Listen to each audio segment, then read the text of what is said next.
Welcome to Pirate Living Podcast. We're your hosts, Ron and Kristen. On this podcast, we are highlighting ordinary people living extraordinary lives.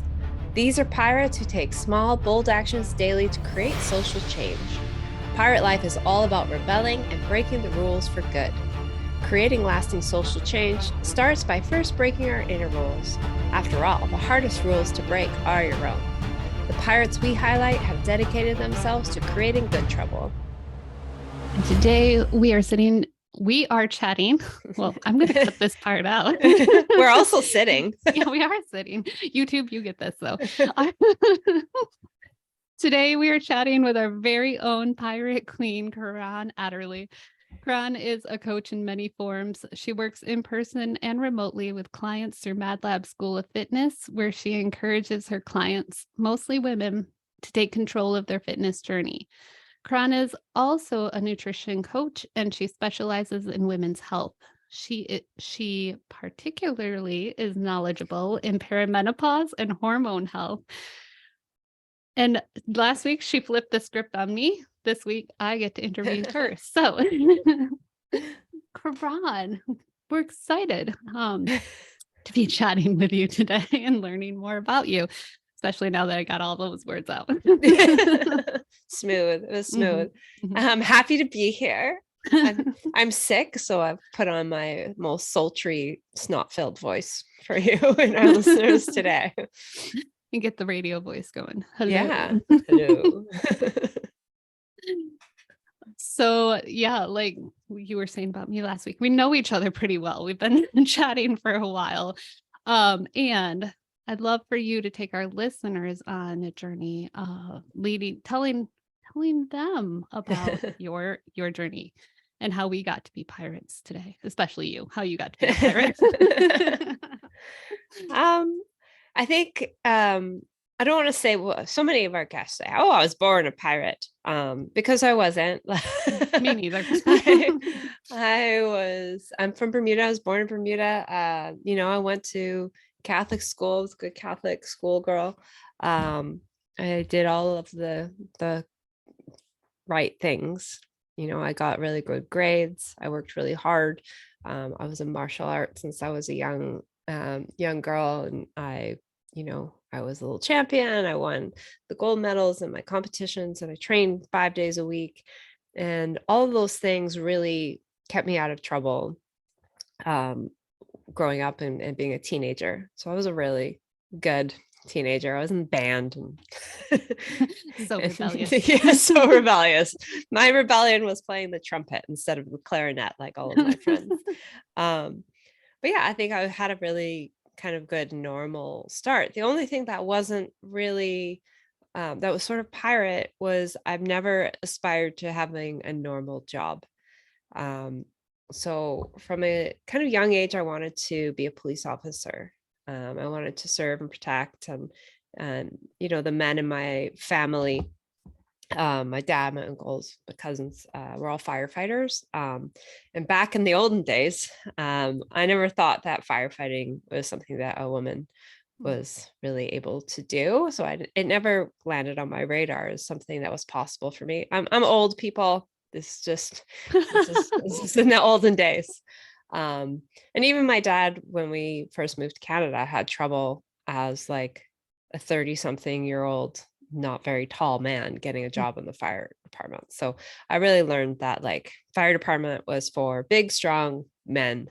And that was it. So I did the next closest thing and joined the police back home in Bermuda. And I did a lot of that volunteer stuff. I did the, victim services with the police. I did the rape crisis centers, the women's shelters. I did a lot of volunteering because I truly just wanted to help people. I joined the police and did that for a few years. Was a detective constable. And towards the end of my kind of tenure was in our serious crimes unit, investigating serious sexual assault. So I was kind of in that, SVU kind of detective. Yeah, right. Which was really cool. But I just remember excuse me, my sister, she's, a businesswoman, a lot more like traditional. And I remember her saying, like, when are you going to get a real job and stop playing cops and robbers? And that didn't really sit with me. The idea of like sitting in an office for 8 hours a day or more or whatever in a cubicle just wasn't really my thing. So eventually I wanted to immigrate to Canada, which was about 16 and a half years ago. Came to Canada and decided to go back to school. I was, 30 now at the time, and put myself through environmental sciences. So the other thing that I really love is nature and the environment. And I wanted to have an impact there because after my years in the police department, I was pretty disillusioned with human beings. It's a terrible, awful, thankless job. And it wasn't something I wanted to pursue when I got to Canada. So I was looking for a career change now at age 30. So I went through some my environmental studies program at one of the local universities. And I was given this opportunity to work for a company that was different from all of the other environmental kind of consulting companies. It was a contracting company, so it was actual contractor. So the consultants say this work should be done, and the contractors come in and actually do the work. And that was a lot more, that made more sense to me, to actually just do the work. Yeah. And so I managed to get on as a co-op of my program with a company that worked a lot with the RCMP here in Canada, decommissioning clandestine drug labs. For the non-Canadians, I know what that is, but for the non-Canadians, what's the Royal Canadian Mounted Police? Are they actually on horses? No, I mean, sometimes, but not generally. When we're going to like meth labs, they're not usually arriving on horseback. Anyway, on with the journey. So on with the journey. So I got on with this company because they did a lot of work with the RCMP, and they did what I mean, you probably know as hazmat work. So dealing with hazardous materials. So not like asbestos and lead and that sort of hazardous materials, but more the chemicals. So chemical spills, decommissioning drug labs, train derailments, all of that sort of thing. And that really appealed to me because I felt like it was a mixture of my love of the environment and the work I did in the police. So kind of emergency environmental response. And I kind of felt like a environmental superhero doing that work, helping people clean up their messes. So in that, kind of that spirit of I'll do whatever job comes available until I get the right job that I wanted to do. So I worked as a truck driver. I did water treatment in their water treatment facility. I worked in their hazardous waste facility. I did field tech work, and then eventually was full-time doing emergency response. And I got to do a lot of really cool shit. I got to do work really close with the police and with Health Canada in developing their clandestine drug lab program, and how we tackle these things, and how we decommission them. And we get some mega labs up here. I know a lot of in the States get like what we call the one pot method or some smaller stuff. These are like mega labs where we get chemicals coming in from China or India, and they get just some house in the middle of the mountains somewhere, and they're producing a lot of drugs. So it was really cool. Breaking Bad level type thing, if we want to compare, or even bigger than that. Yeah, like Breaking Bad type levels. Like we once decommissioned the largest ecstasy lab that had been found in North America at the time. Oh, wow. And it was huge. And we were there for days and days, and it was really cool. And then we got into things like train derailments, which I got to do some really cool shit there too. So yeah, it was always like something new. It definitely was not a normal job, quote unquote normal job. And it was really exciting.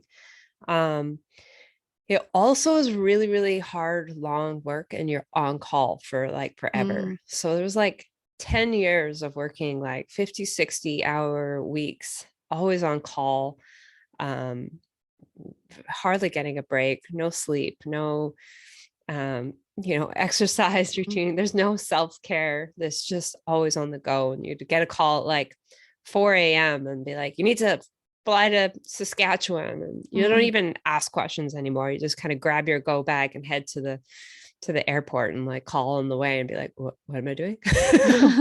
What's happened? Is this, we were talking about trains, planes, or automobiles here today? What's going on? So while it was exciting, it was really exhausting work. And so there, I don't know how many years ago this was now, but there was some big floods in Calgary, Alberta. My company got contracted to like clean out like a stadium in Calgary, big stadium called the Saddle Dome. So anyone listening familiar, which might be just like Mike Schwartz. There are Canadian listeners. Couple Canadian listeners. My company, they got the contract to clean out the Saddle Dome because in like, I don't know, 2 weeks time or whatever, was this huge event called the Calgary Stampede, which is like a huge event in Calgary. And so they managed to get it done in time for the Calgary Stampede. And so then they got awarded another larger contract to fix up this whole town called High River, which had been completely flooded during these big floods. I mean, surprise, it's a town called High River, and we're surprised that it got flooded. Anyways, I digress. So I got a call and said, come for dinner, because we're going to talk about this town of High River and what we're going to do. So I flew into Calgary for dinner, and I didn't leave for another like 7 months. Wow. We ended up like getting the job to like fix not only the land and the riverbanks and doing all that, but the homes. And it was a huge months, big project. All that to say, I was working like 16-hour days, living in camp, eating shit food. And by the end of that, I was like about 200 pounds. Okay. I'm 5'6", 200 pounds is, that wasn't a muscular 200 pounds. It was not a good, healthy place for me. And so when I finally got home and kind of around that Christmas, I decided it was time to make a change. So I couldn't do this lifestyle anymore. This like constant working, no rest, no thought for my health whatsoever. And so I kind of I recommitted myself to my health and to my diet. I changed my job slightly. I went from like on the ground operations to more like project manager role. And then I was kind of made operations supervisor. So while I was still involved in all of these jobs across the country now, I generally did it from my couch at 3 a.m. rather than having to fly out to do the actual physical work. So it was a little better, but it was still just really hard, taxing work. And this is where like the piratey part kind of started, in that I kept going for promotions within this company and I kept getting denied. And I was just trying to like claw up this corporate ladder once I got out of the operations and on the ground. And I was just miserable. I would get passed over for like every promotion. They would hire people that were clearly well underqualified for the job, despite my experience. And this is a very male dominated industry. Okay. I've been on a hazmat site, on a derailment site, as like the person in charge of the crews, and I've had railroaders tell me to go make them a sandwich. Okay. So this is a very male dominated industry. And so eventually I got really, really fed up with just being overlooked. And I was having lunch or dinner or whatever with, at the time, the VP of health and safety. So there's obviously a lot of health and safety that goes involved in the work that I was doing in the field. And so he's like, just come work for me in health and safety. Like, screw these guys. They don't appreciate you. And so I thought, well, it's kind of like my semi-retirement. Like, it's pretty, corporate health and safety is much easier than the operations group. And so I moved over to that. And at the time, all this while, like, my kind of health and fitness journey had been going on. It started with running. Then I joined my gym, Madlab, and I was a client there. And with that, like, change in schedule and giving me a little bit more time, I actually started their apprenticeship program. So Madlab School of Fitness is not just a gym, it's an actual accredited trade school for coaches. Which we talked to Patty. Yeah, Craig Patterson is the owner. And Di Manuel. So if you want to know more, if you want to know more, go check out Patty's. So I started my apprenticeship program. Now, I mean, I had done personal training many years ago before the policing. Okay. So a long, like in the early 90s, did some like personal training. So I wasn't completely new to like fitness and all this stuff. I'd done it before. So I started with, in my apprenticeship program, and I started taking clients before work. And then I would go to work all day and then maybe a couple clients after work. So my semi-retirement still had me working like 12-hour days, because now I was doing what I actually wanted to do before and after work. And I always had in my mind that once I hit a certain level of clients, then I would quit my job and just do coaching full time, which when you're only coaching full time is actually really hard to get that many clients. In this time, I did the Strong Coach program. If you haven't listened to my episode with Ben Joy Walker, Mike Bledsoe, so many and other Jared Davis. So you can learn more on those. We need Danny Rios now, because Danny was my like Strong Coach instructor. And one of the things that they really like encourage you to do was like quit your job and go all in. And that's really fine and dandy to say, unless you have like a mortgage and like a family to support, which makes things a little more challenging. Just like, just quit. Yeah. So I was doing all the things part-time, and then COVID hit. And so now we're working from home. Corporate health and safety is not my soul's passion. I actually found a lot of parts of it to be really frustrating. I think having been in operations for so long, I was like really frustrated with my colleagues arguing over like pedantics and like a procedure. I'm like, it doesn't fucking matter. like I don't care. It doesn't matter. Or people getting mad at workers for submitting the wrong form. I'm like, I'm just happy that they're submitting something. Like, come on, like, let's just help them rather than like, anyways, I was really frustrated and bored, to be honest. And when COVID hit, we were working from home, which actually allowed me to do a little more coaching because we were doing everything by Zoom.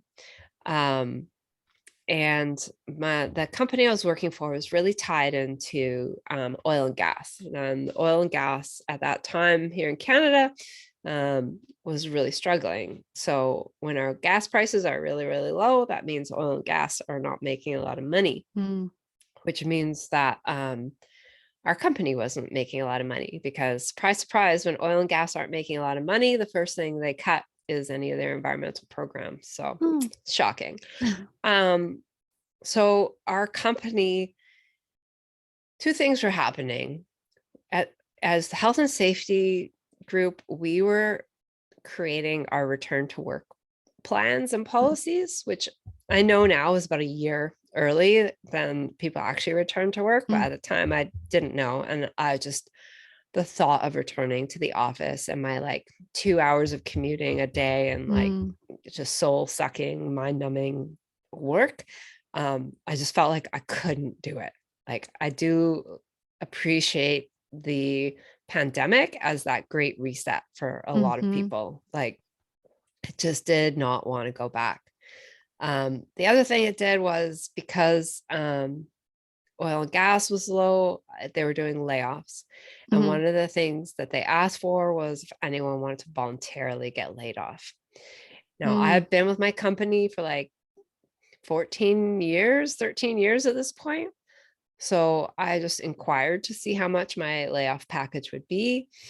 And I decided to take it. Mm. I'm like, yeah, this is my opportunity to have money in the bank and grow my business. And so I did. I took the layoff and quit my job. And when the gym reopened, out of all the clients I had amassed Mm. before, I had one left. Oh. One left. I had so many people move. I think that was the other thing with Mm. the pandemic. People were like, screw this, I'm getting out of the city. So Mhm. I had like people move like 20 minutes away to one girl moved to Germany. Like Oh, wow. everyone wanted out. So I only Mhm. had one client left and was making like peanuts. So it was really starting from scratch and from scratch and rebuilding the business at a time when a lot of people weren't trying to go to the gyms because they were open, they were closed, they were open, they were closed. I launched things like my nutrition program, anything I could do to create and generate more business for me as a coach. I did some steel mace coaching, but again, that was like the facility. It was at a different facility that was open. It was closed. I did it in the park, and then it became winter in Canada, and that didn't work. And so really, it was just kind of that hustle and grind. Um, and one of the things I really learned in the Strong Coach program was that you're not here to serve everybody. So Mhm. who are you here to serve? And meanwhile, while all this has been going on, I've been dealing with my own health issues. And the primary one was the fact that I stopped sleeping suddenly. And for like weeks and weeks on end, I had really bad insomnia. Um, and I did a lot of investigating, a lot of educating myself. And what I was dealing with was just some symptoms of perimenopause. I was dealing with hormone issues, and I found like so hard to find any reference at this time. Anyone that like knew what the hell was going on. My family doctor wanted to put me on antidepressants, which Mhm. I wasn't depressed. Um, and so trying to really figure out what was going on really led me down to down an education path and really primed like who I wanted to work with as a coach. So as I grew my business, I was really honing in on my ideal client, which was just women like me. I mean, I used to be fit, I used to be healthy, and now I'm like getting older. And now I've created the space for fitness, and I wanted to get back into it. And I wanted to help women Mm. get back into fitness, or discover it for the first time and learn to appreciate fitness. And all of my nutrition education was really also focused on how to help women, whether that be with like hormone issues and things that we can do to help balance and like, you know, Mm. optimize. People want to lose weight or get off medication or whatever that is. And so, I'm not going to say it was easy because it was really hard. Mm. There was times where I, had to go into credit to like pay my rent. Um, that layoff package did not last as long as I thought it would. And a lot of like life situations changed in that time. So, there's like leaning into that kind of that entrepreneurial life, that wanting to help be a resource for women.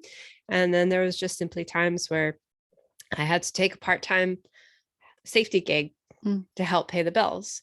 And I also got presented with the opportunity, something that I still do, working at a physio clinic, specializing in postpartum, postnatal, um, like physical rehab. So get to work with a lot of new moms, and just kind of teaching them how to get back to movement and exercise. Mm. And I still do that to this day, like kind of part-time, 3 times a week. So yeah, so my journey has been kind of long and weird, and Mhm. like I said, just not ever doing a normal, quote unquote, normal path. Mhm. Um, but it's all led me here to finding what does kind of light me up and what I do want to do. And Mhm. that now I get to go to work and I don't cry anymore. Yay. Yay. I still work way too many hours, but that's okay. Mhm. Um, because it's work that I enjoy. Yeah. Um, and you know, I'm now starting um, a nutrition coaching division Mhm. within Madlab group. So Madlab group is like a consulting business for other gyms. And so we're starting to get other coaches on board with this program. And I'm just really just trying to figure out how to make this bigger and better, Mhm. and help more people grow their business while also Mhm. growing mine. Mhm. Yeah. And we'll give you a second to hydrate. And yeah, there's a lot of different things we could go into. However, I know like service and sacrifice we've talked about previously with other people. So because we could Mhm, go into that. And I think we even talked about like some of the trauma back with Taryn Potter, like that came up mhm, while you were working with the police department. So mhm. we can save all those, go back, listen. Because what we don't get as much about is like the hormone health that you've really gotten to dive into with the nutrition and how you learned about hormone health for yourself and are helping others as well. So, especially like perimenopause is something I didn't know existed until I started talking to you. I just thought it was menopause. Yeah. Yeah, I'd love to get into like where your social rebellion with helping women and their hormones and learning more about their bodies. I'd love to take that journey because that's one we don't get to talk about as much. Yeah. Yeah. I mean, it was really interesting. And like, I thought menopause was just when my mom got a lot of hot flashes and Mhm, then stopped getting her period. And then that was it. mhm. And turns out there's a lot more to that. Um, like, so when I went to my family doctor, because like the insomnia that I was dealing with, I was also doing, in hindsight, everything wrong myself. I was training Olympic lifting is my chosen sport. I was training for a competition. So I was working really hard at the gym and I was cutting weight because I had to make weight for my competition. So I was under eating, overtraining. Um, I I told you when I left High River and started my fitness journey, I was like almost 200 pounds. Mm, I had done keto for years, and basically in that first year of keto went down to 125 pounds. Put in perspective, I'm about 150 today. So I was really, really, really underweight, mhm, and also very carb phobic. So I thought, oh, the carbs are the thing making me fat, because if keto and stop eating carbs is the thing that made me skinny, then obviously carbs were the problem to begin with. And mhm. some of that was, they were the carbs, but that's because you can't eat, 3 donuts a day and expect to lose weight. What? But that's like field food, right? Mhm. Like, you're in Canada, you're out working in the field. What do people bring? A box of donuts from Tim Hortons, I mean, they do the same for teachers. Pizza, right? donuts. Right? Oh, we got to Mhm. have dinner. Let's Uh, order pizza. Exactly. mhm. God forbid you eat a vegetable. No. So, so yeah, I also became very carb phobic. So I was low carb, low calories, overtraining, overworking, because at this time I was coaching, I was working my full-time job, and I was training. So I was just doing all of the things, and I wasn't prioritizing rest. And enter the fact that I was like 43 years old, but no one tells you with perimenopause can last up to like 12 years. Mm, Okay. So again, I had no idea that it would even start this early, that it could last this long, or what the phases were. And so in hindsight, I was doing all of the things wrong. And that resulted in like complete insomnia.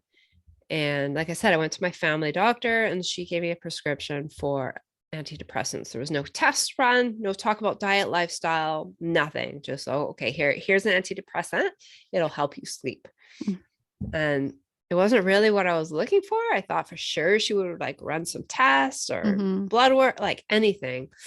But I was just in this fucking dazed and confused state because I hadn't slept in weeks. So I went to the pharmacist and I gave him the prescription. It was actually the pharmacist that kind of talked me out of taking them. He was like, I see this is a new prescription for you and that it's for sleep. And your doctor has prescribed this for sleep. He's like, I just want you to really consider whether or not you want to take these because you can't stop taking them. If you want to get off of them, you would actually have to, your doctor will have to wean you off of these. Okay. So it's not something you can just take, get a good night's sleep and then just stop taking. And I mean, I didn't know. And, I'm Canadian, so I paid my $1.25 for my prescription. I went to my car and like, I just broke down crying because I'm like, well, I don't want to take these. This is clearly not the answer. I still don't know what's wrong with me. I have no idea about any sort of root cause. And I've always been someone that's wanted to find the like actual root cause. I don't want to just put a Band-Aid over the situation. And so I had an acupuncturist and I remembered that there was a naturopathic doctor in his office. And so I called, they could tell I was crying. I was not in a good state. And, the naturopathic doctor agreed to see me on her lunch break. And so I went directly there pretty much. And she spent an hour with me, which is, a good 55 minutes more than a family doctor was able to. And that's a whole other issue of like the fee for service, medical system. So I sat with her and she sent me back to my family doctor with a list of blood tests that she wanted run, and they're all had to do with my hormones. I explained to her my symptoms, my age, everything that was going on in my life, and she's like, "Sounds like you have too much stress, and like you're probably in some perimenopause. So let's test your hormones." So she sent me back my family doctor. And so the way it works in Canada, if your family doctor sends you for blood work, you don't pay. But if someone like a practitioner, like a naturopath sends you, then you have to pay out of pocket. So she sent me to my family doctor saying, do these tests. The family doctor did that. Anyways, long story short, I had like hardly any progesterone. And even my estrogen was kind of low, but not low, like non-existent.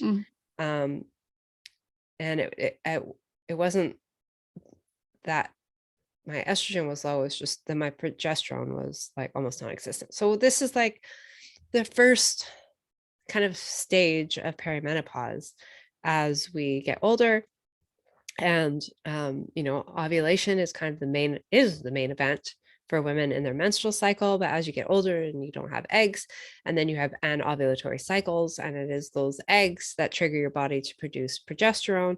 So the very first kind of phase of perimenopause, as we have more and more of these anovulatory cycles, is we don't produce a lot of progesterone. When we don't produce progesterone is kind of your calm the fuck down hormone, whereas your estrogen is like, let's ramp it up hormone. So there was nothing kind of putting a lid on my estrogen. So even though my estrogen wasn't really high, it was still out of balance and compared to the progesterone, which causes things like heart palpitations when you're sleeping. All of these estrogen dominant issues. I had like night sweats, hot flashes, couldn't sleep. So my naturopathic doctor, she put me on bioidentical progesterone, and I started doing some CBT, cognitive behavioral therapy. to change the stories about sleep that I had.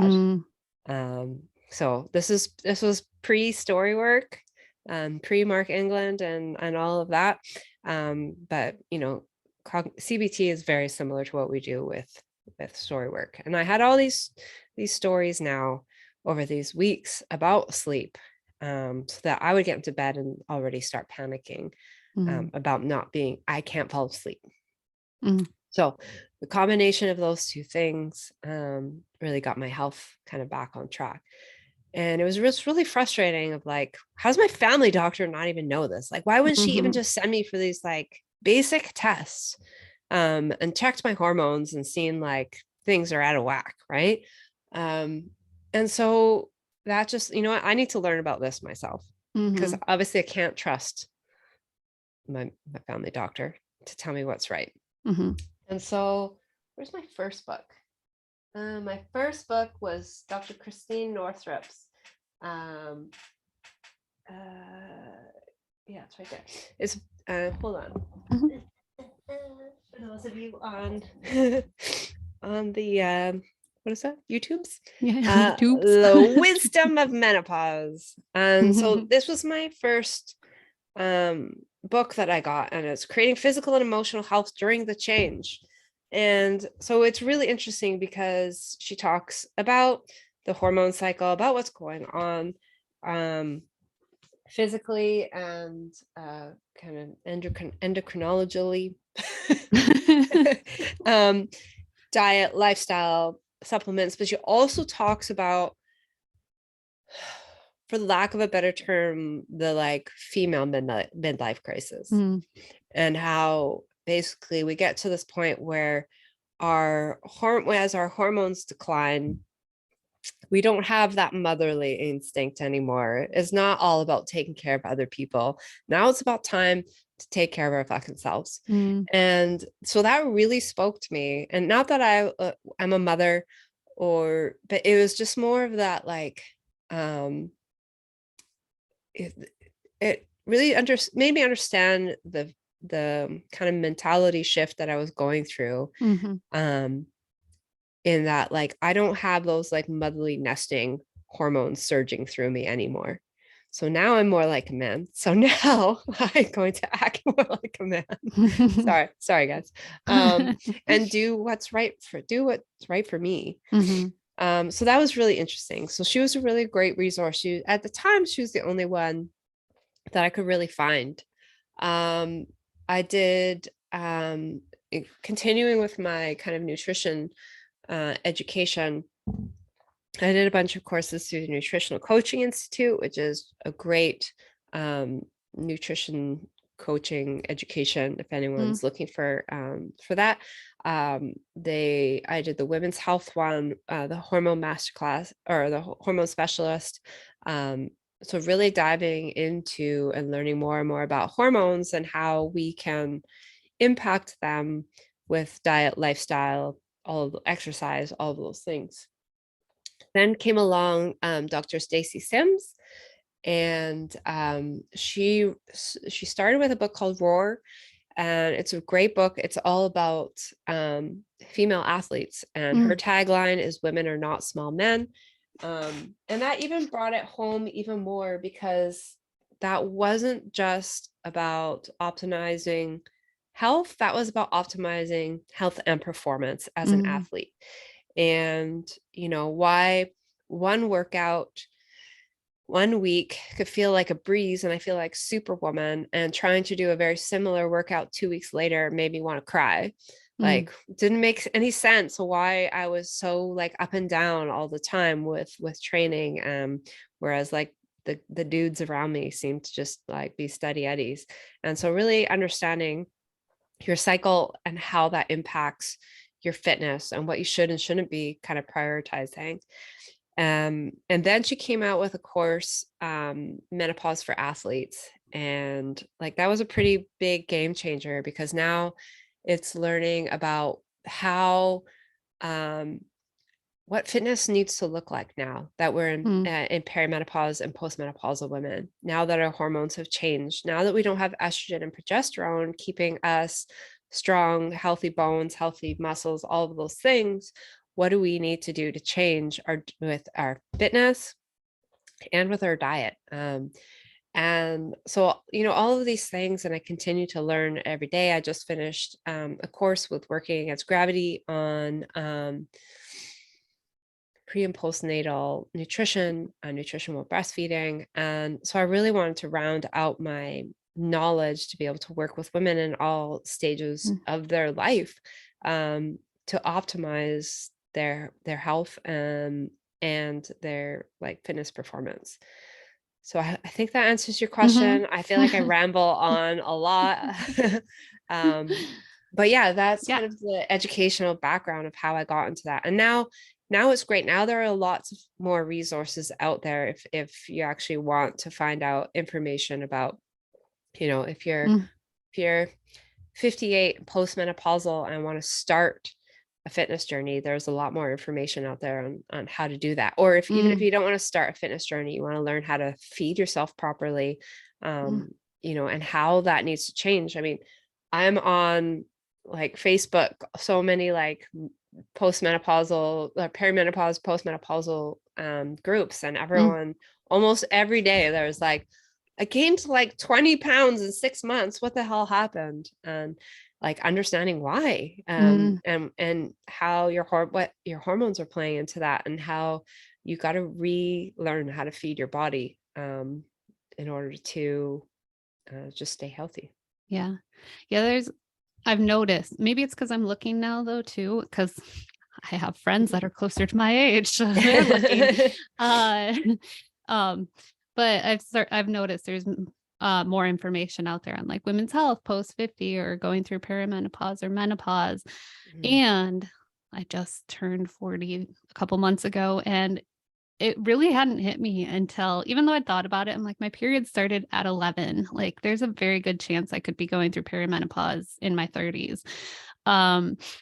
So like I half expect this to be happening early. My period started really early. But I didn't really think about it. And then I got closer and closer to my 40th birthday, and I was like, oh, I'm only like, even if I'm not there yet, this is coming, and it's coming soon. Yeah. Yeah. Well, and that's like the same as me. I started really young with my period. And the other thing is understanding when your mom went through it. So, my mom had a hysterectomy, so I don't know. Yeah, that would be hard then to know. Yeah. But my a few like maybe a month and a half ago or something, I was on like, I don't know, almost day 70 of my cycle, and I'm like, maybe this is it. Maybe it's gonna stop coming. And for those that don't know, you're officially in menopause once you haven't had a period for 12 months. So I'm like 2 and a bit months in, and really hopeful that this was finally it. And I was joking with a girlfriend that, oh, this has got to be it, right? It's not coming anymore. And so I texted my mom, because I never asked her, and I texted her. I'm like, how old were you when you went through menopause? And she's like, I was 45. And I'm like, holy shit, that's really young. I'm older than 45. I'm like, maybe this is it. Maybe I'm almost there. I'm like fully embracing my cronehood here. But sadly it showed up, and then it showed up again 2 weeks later. So it is just all over the place. And it's an interesting little roller coaster ride. It's reverse puberty. If anyone remembers what puberty was like and how like up and down and crazy shit was, it's just going through the actual reverse. It's just so much fun.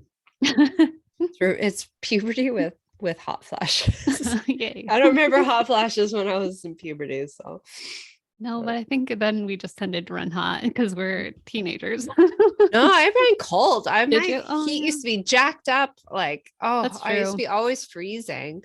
Now I'm like, open the window, and it's like -5 Celsius outside, and I'm like, oh, I gotta open the window. I'm getting a little hot in here. But yeah, it's interesting, and I get to work with a lot of women, and I would say like 90% of my clientele is women. That doesn't mean I don't work with men. Mostly I work with the husbands of the women that I've helped, which is great. But yeah, it makes every day going to work so much better when you love what you do and you're passionate about what you do and you love the people that you're with. And every once in a while, I get a client that drains you. Mm-hmm. I can say that they generally don't last. And whether they don't last because I don't put my best self forward, or they're not there for the same reason that I'm there, or we just don't connect. So I've had many other coaches at the gym I say to me, like, how do you have so many nice, really great clients? Like, because I get one really nice client and then they bring me their really nice friends. And my really nice clients don't have shitty friends. Yeah. So yeah, Yeah. makes things awesome to go to work and like basically hang out with your girlfriends, but kind of coach them and teach them at the same time. Yeah, that is really cool. Yeah. Yeah. So, I mean, you've told us in the past, I think we even have it on record what good trouble means to you. So instead of what it means to you, I just want to know, what good trouble are you creating with all the things that you're doing? The good trouble that I'm creating is just bringing women's health to the forefront, and prioritizing women's health, in terms of like both nutrition, which is not, I mean, I live in Vancouver. There's a lot of vegetarians here, and people don't often want to hear from me that that they should prioritize animal protein for their health. So I'm not necessarily just saying the things that are popular. I'm prioritizing what I believe to be the truth in women's health. And just talking about it and talking about things like your menstrual cycle and things that have for so long just been taboo. And I work with mostly male coaches. So it's really interesting when like any of that stuff comes up and to see them getting kind of embarrassed. But my clients and I are not embarrassed, and it's great to have, first of all, that representation in fitness, because like I said, we have mostly male clients. The female, male coaches, the female coaches are actually just primarily in the morning, which is when I work.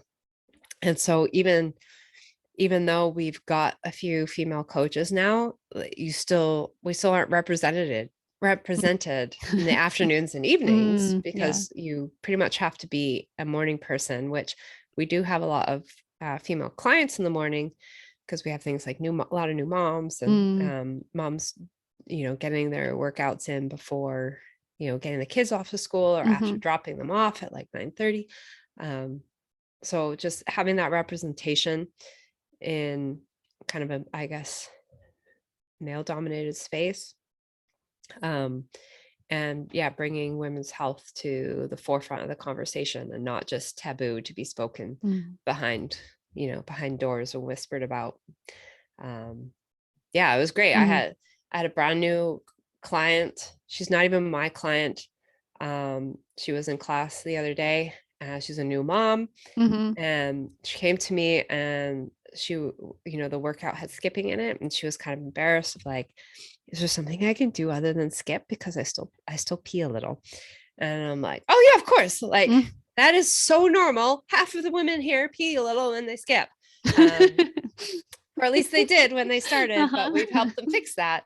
And I'm sorry that your male coach hasn't had those kind of discussions with you, but here's what you're going to do instead, and here's something that you can do to fix it.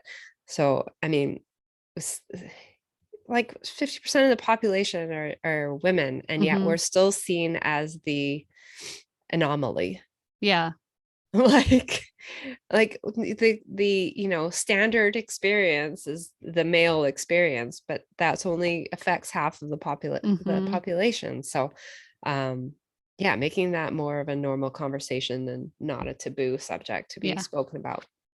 Yeah, I like I'll have a little story of one weekend. Lance and I went away with our friends, and my friend, she's in her 50s, so she's got perimenopause stages going on. She's like, I'm bleeding again. And so we went out to a store, tiny little corner store, because we're in a tiny little town in Washington.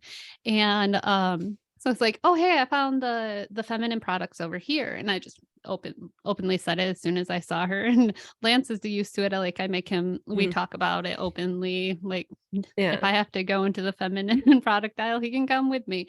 But like, it's not, I just openly told her in this tiny little store, and her husband also likes to make things uncomfortable. So I don't know if he really truly was uncomfortable, or if he was just like, oh, we're going to make things even more uncomfortable in this. But I'm like, I'll just shout it out for the whole store to hear. I don't care. It doesn't matter. Does not matter. Yes. I mean, yeah, at some stage, a lot of adults start wearing diapers too, because they can't control their bladders. So, hey, why are we hiding this stuff? Yeah. Well, and the other thing that I really learned during like my work in the clinic and working with a lot like pelvic floor physios and women referred kind of postpartum, is that like you don't have to pee after like all the time after you have a baby. There are things that you can do to restore your pelvic health. And I think that doesn't get talked about enough, because like I said, so many women, especially if they're not working with me at the gym, are coming to me and be like, I pee a little when this happens. I'm like, that's not normal. Like, there's ways and things that we can do to like to fix that. So I think that's the next big kind of taboo topic that I want to tackle.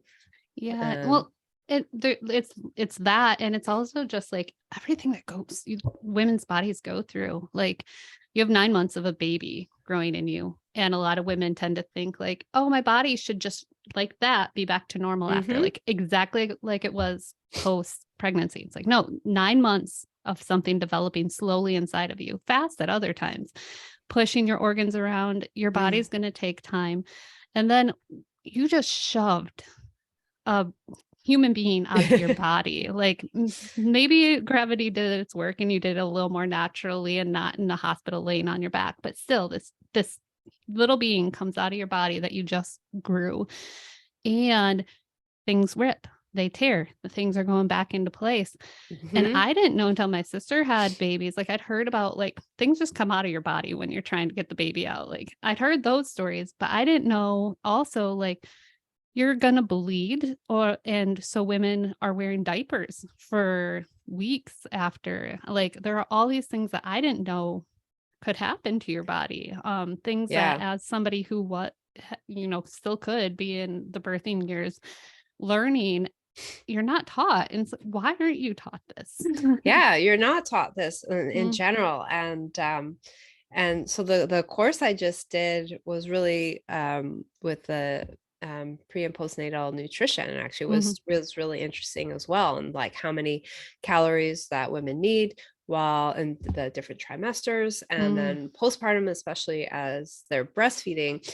And I think like the media plays a huge role in the like, get your body back, like you too can be a Kardashian, or I don't know who's famous these days. And like, look how fast Kim got her body back, and like and not taking anywhere into account what's actually happening with your body. And like you said, everything is been moved, shoved around, ripped open. And the other thing that was really interesting, because this was the last course I did was a US based course. And so we're talking about things like breastfeeding, right? And how long it is recommended for women to breastfeed. And it had all these caveats in there that like, actually most women don't get enough maternity leave. And maternity leave isn't a normal thing in the US, like everywhere else in the world. I think 6 weeks is the max for a lot of places. Insane. So Canada, I think we can get up to 18 months now. And talking about the impact on a woman's body by not being able to breastfeed. And of course the impact on the baby as well. But I'm like, can you imagine having to go back to work after most women aren't cleared for exercise yet, that they are supposed to go back to work after 6 weeks. That means they can no longer breastfeed. That means that this and this are not naturally happening in their bodies. And like one of the things it says, like immediate breastfeeding actually helps to stop the bleeding. And so those two are related, and that's no shame on women who can't breastfeed or choose not to breastfeed, but it was really interesting that this course had to go into the impacts of the American way of not doing maternity leave, and the health impacts of like babies going forward, as well as the mother when they don't get that, like whatever 6-9 months, a year of breastfeeding. And I'm like, this is crazy. Why is America so broken? Like why must we like rip babies from their mothers at 6 weeks and make them go back to work? Because we can't afford anything out here. When it's like severely impacting future health of that child and the healthcare costs and the bond, the health of the like, because we have to pay for the fact that they had the baby. Like, I mean, well, I guess you have to go to work to pay for your baby bill. But I working in childcare, we would take kids as young as 8 weeks. Wow. And so we wouldn't take them before that, but still, like, some moms were having to go back at 6 weeks. And also working in childcare, our people, if they got pregnant, they didn't have maternity leave. So what they did was they could take sick leave, and they could secure their job for a certain amount of time. So it's like, you're not getting paid. You can take your sick leave up to this point in time, which a couple weeks that you get paid. So now you have no more sick time either when you come back. Plus, like, we'll guarantee you can have your spot back, but I think it was 3 months max you could take with your spot being guaranteed. Wow. So there's that. But like, moms would bring their babies having to go back to work at like 8 weeks. And there's all rules and regulations too, with like, if with the bottles, like if we take it out and we warm it up, it needs to be drank, or else we've got to toss it or whatever. And we've got these breastfeeding moms who are in tears, like, because we used to be able to freeze their breast milk in the freezer and keep it, and then we couldn't. All of a sudden we're telling them that their hard work of pumping, we might have to dump, and they're just like, this is so much work. Like, they're in tears because we can't guarantee certain things due to regulations. And there's new moms like leaving their babies already to go back to work, and then there's other things too. Never mind all of the hormonal changes that are going on with the new moms, and like, you got postpartum depression, and what was I going to say? Oh, I saw this thing recently that broke down how many hours a week a new mom has to breastfeed, and it was more hour, like it was basically equivalent to a full-time job. Wow. They're like, breastfeeding is a full-time job, and then you want moms to go back to work on top of that. And anyways, it's just crazy, but I digress. We could go on socialism all the way, people. We could go on whole episodes on all of these. Right? A lot of little rabbit holes. I know, so many rabbit holes.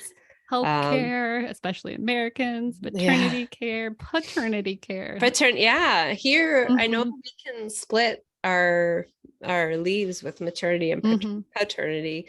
So I know I work with a couple, and they both were off for like the first, say, I think 6 months of the baby's life. So they both, he took paternity leave, she took maternity leave, and now, because like I said, I think it's 18 months now, and so now she's taking another 6 months before she decides whether or not she's going to go back to work. But like, the dad also got 6 months off to like be there and bond with his new baby girl, and all of the things, right? Like, it just, if it's supposed to be all about the babies and all about family, that just makes sense. It does.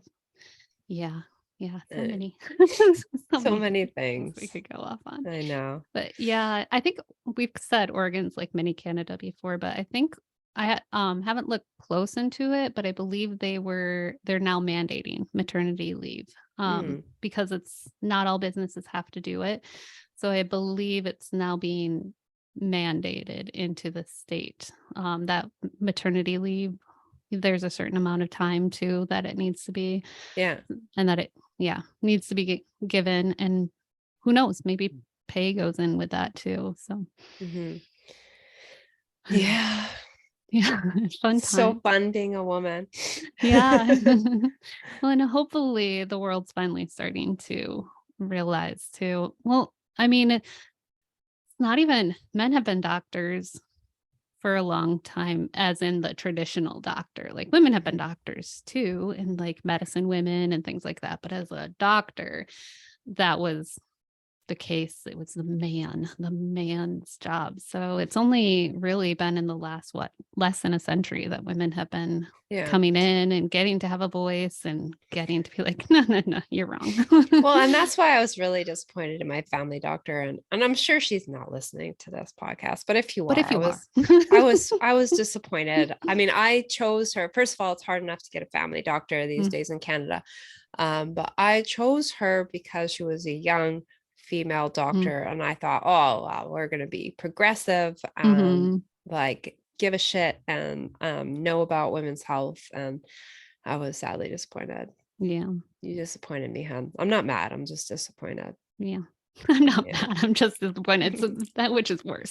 Yeah, I know, right? I know that when you're a teenager and your parents say, I'm not mad, I'm just disappointed. Why? But I mean, in the defense of like the healthcare system, and I'll tell you the changes that are going on here in my province. They're moving from a fee for service model, which means that the doctors get paid per patient that they see, right? So they just want you in and out, because that's how they make money. They have to pay for their practice, they have to pay for their staff, their rent, all of those things, right? So I do understand why it's challenging as a family doctor here, and you got to kind of get people in and out. They're moving to a new model here in British Columbia, where the doctors get paid more depending on the like complexity of the client. So say you have an elderly person with like 17 chronic ailments, you actually get paid more for that client, and so that you can take more time to actually deal with their 17 ailments, and not just put a band-aid on one of them and send them out the door.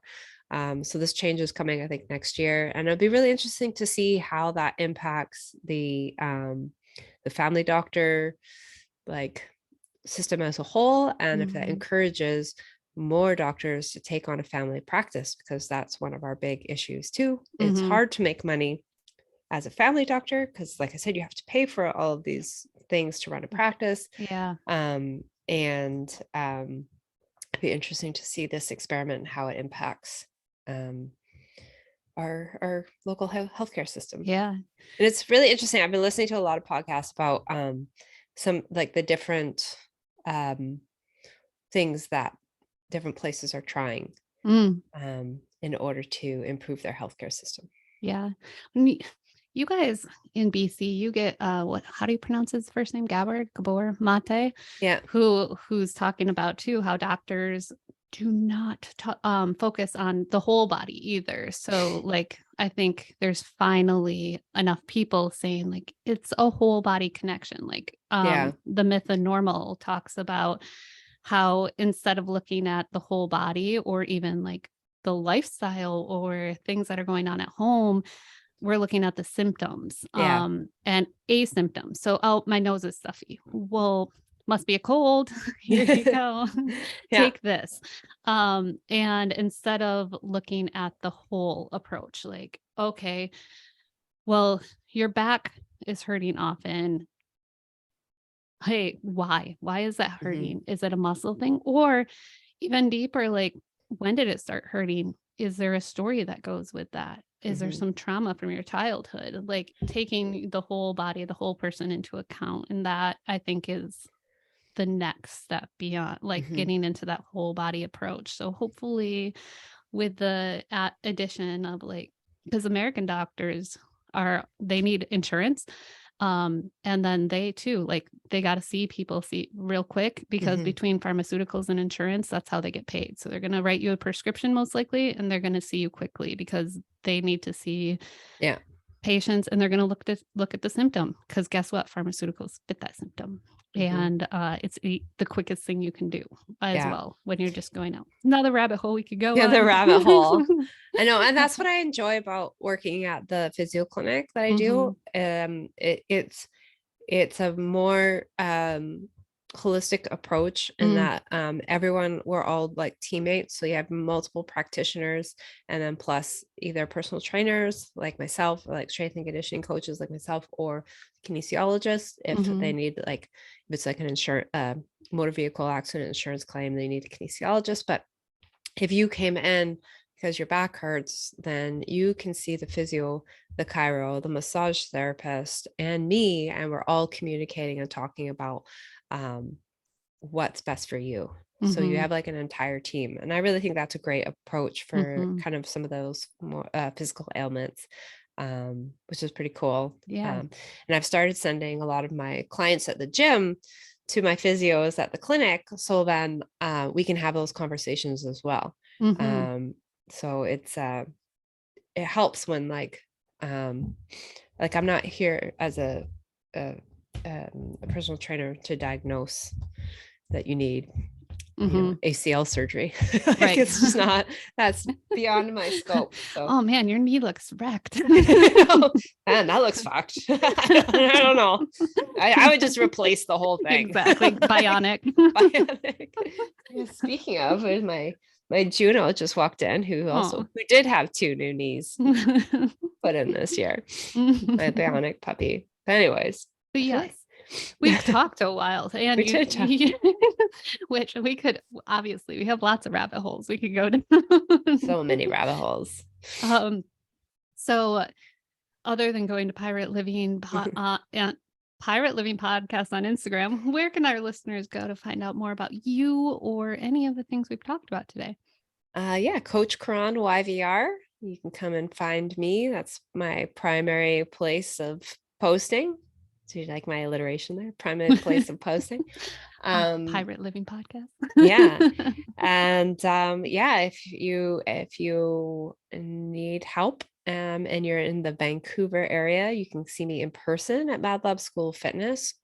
Or if you're elsewhere, I work with clients virtually as well, with both fitness and nutrition. So you can hit me up in my DMs if you're having weird hormone shit and need some help. Whether you're young, I now have teenage clients that I get to work with, teenage athletes, middle or old, expecting or just had. I've got you covered in your hormone health and fitness and nutrition journey. The weird hormone shit had me laughing, because you could actually have weird hormone shits too. Yes, weird hormone shits are a thing. Think about around your period. And I know exactly why you're getting those weird hormone shits. So you can hit me up and ask me. Just DM me, hey dude, why am I getting weird hormone shits? And I'll tell you why. So then our last question is, how would you recommend our listeners start their own pirate journey? That is such a great question. And we've had so many great answers on the show. And, I don't know if I offer anything that hasn't already been said. I would say, find the thing that lights you up. And I find oftentimes that thing comes out of our own struggles or our own trauma or whatever, right? So, if I didn't have that whole dealing with like crazy hormones, I wouldn't be here helping other women with their crazy hormones. So find that thing and like be the resource or the guide or whatever that you wish you had while you're going through that thing. And that's one of the things that always keeps me going. I wish I had a me when I was going through this to guide me right? And if you can't find the you that you, or find that person, that resource, become that resource. So be the resource and help other people, and see how that lights you up in your life. Yeah. And that's usually how a lot of people that get to a place of telling others, leading others, or giving new advice comes from, I wish I had a me. I wish I had that person in my life, but since I didn't, I got to do the research and here I am. So exactly. Yeah. Do the thing. Thing. Use your voice. I remember, and this is like my foray into steel mace coaching. I remember I was working with Ben Joy Walker. Check out his episode. And he was my steel mace coach. And I remember bitching to him that, oh man, I wish I had a steel mace coach in Vancouver. And he's the one that encouraged me to become the steel mace coach in Vancouver. And so I did. So stay tuned. I'm working on some stuff to bring that back and into the fold. But yeah, stay tuned. All right. Because I have so much extra time. All the time. All the time. Well, this was great. Like, I learned new things today, and as we said, there's lots of rabbit holes we could continue to go down on this too. Yeah. So we should just have an entire episode called Caron Talks Socialism. Yeah, we could. We could. In fact, let us know, listeners. Yeah. And I'm gonna plug in too. We're gonna be putting a guidebook up. We have buymeacoffee.com. We found this lovely website. Ooh, I'm knocking things over. We found this lovely website where we have a 4-week pirate guide. Start your pirate life. It's a journal type activity, and so it has prompts and it has things in it that we'll be putting up soon as well. So if you want a good way to get started on your pirate life and figure out what that passion is, I do recommend checking. I made it with Caron helping me. So I highly recommend it. Kristen highly recommends it. It's got to be good, right? How It's many books have I written? It's amazing, if I do say so myself. And it's a good way to like figure out those passions too. So check that out. Totes. All right. Until next time. I'm gonna hit stop instead of ending the whole call this time. Okay.